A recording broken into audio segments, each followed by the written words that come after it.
आज आम्ही सर्व पदाधिकारी यांनी कल्याण आरटीओला भेट दिली आहे।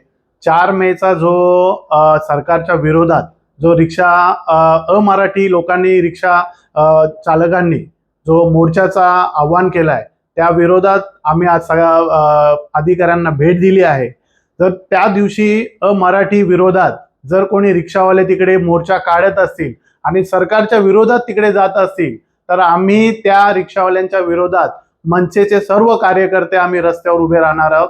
आणि जर ते आमच्या मराठी रिक्षा चालकांना कोणी जर त्रास दिला तर आम्ही मनसे स्टाईलने त्यांना उत्तर देणार, तेवढं नक्की आहे।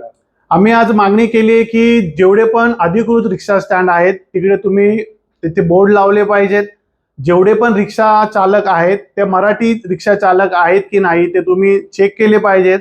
आणि तिथे जर त्यांना कोणत्याही प्रकारची ट्रॅफिक यांना कोणत्याही प्रकारची मदत पाहिजे असेल तर मनसे पदाधिकारी हे त्यांच्या सोबत तिकडे उभे असतील। गुन्हा दाखल करण्याची मागणी केली आहे। हो, आम्ही 100% गुन्हा दाखल, जर तिथे जर 4 तारखेला जर कोणी मोर्चा काढत असेल तर आम्ही गुन्हा दाखल करण्याची मागणी केलेली आहे। आणि त्या रिक्षा चालकांचे त्यांचे परवाने रद्द करण्याची आम्ही मागणी केलेली आहे। हो, आम्ही महाराष्ट्र नवनिर्माण सेना यातर्फे आम्ही स्टिकर प्रत्येक रिक्षा जो मराठी चालक आहे मराठी मालक आहे त्यांच्या रिक्षावर आम्ही स्टिकर लावणार आहोत की मराठी रिक्षा आहे त्या रिक्षामध्ये प्रवासी बसू शकतात।